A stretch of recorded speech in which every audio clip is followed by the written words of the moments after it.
दोस्तों अब सूरज को एहसास हो चुका है कि वह ईसा से कितना प्यार करता है। जी हाँ दोस्तों, आप सभी के फेवरेट सीरियल पति ब्रह्मचारी में अब ईसा बहुत बड़ी मुसीबत में फंस जाती है, जिसके बाद सूरज को यह एहसास हो जाता है कि वह ईसा से सच में प्यार करने लगा है।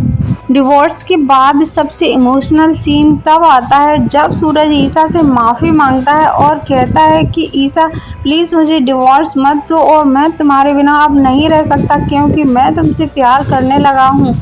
और सूरज घुटनों के बल बैठकर ईसा से मिन्नतें करने लगता है कि वह कहता है ईसा मुझे छोड़कर मत जाओ, क्योंकि अब मैं तुम्हारे बिना नहीं रह सकता और मैं तुमसे अब बहुत प्यार करता हूँ। लेकिन दोस्तों इन दोनों के रिश्ते पर बिंदिया की बुरी नज़र लग चुकी है और साथ ही अब पापा भी ईसा और सूरज का डिवोर्स करवाना चाहते हैं, क्योंकि वह नहीं चाहते कि अब ईसा फिर से सूरज की वजह से कोई नई मुसीबत में फंसे।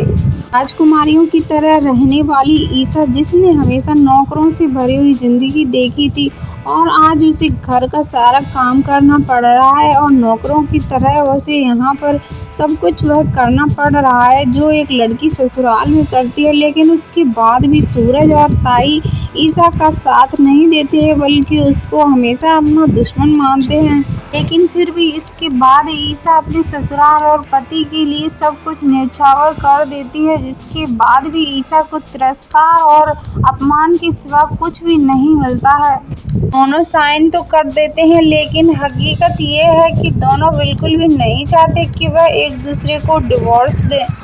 सूरज को अपने प्यार का एहसास तब होता है जब गोदाम में ईसा बेहोश होकर गिर जाती है, और लेकिन इसके बाद भी ईसा के पापा चाहते हैं कि अब ईसा इसी घर में रहेगी कि जब तक कोर्ट का फैसला नहीं आ जाता कि ईसा को कहाँ रहना है। लेकिन ईसा उस घर में एक पल भी ठहरना नहीं चाहती, क्योंकि उसके लिए अब कुछ भी मायने नहीं रखता, क्योंकि सूरज ने ईसा की एक भी बात नहीं मानी और ईसा अपने पिताजी के साथ हॉस्टल जाने का फैसला कर लेती है और वह साफ साफ कह देती है कि वह अब गुलाब सिंह के घर में भी नहीं जाएगी कभी भी, और वह चाहती है कि अब वह हॉस्टल में रहे। ईसा की यह हालत देखकर सूरज बुरी तरह टूट जाता है और उसे समझ में नहीं आता है कि अब वह क्या करे। तभी सूरज घुटनों के बल बैठकर ईसा से माफ़ी मांगता है और कहता है कि हाँ, गलती मेरी ही थी, मैंने तुम्हारी एक भी बात नहीं मानी और मेरी वजह से तुम्हारी जान खतरे में पड़ी, और हो सके तो मुझे माफ़ कर देना।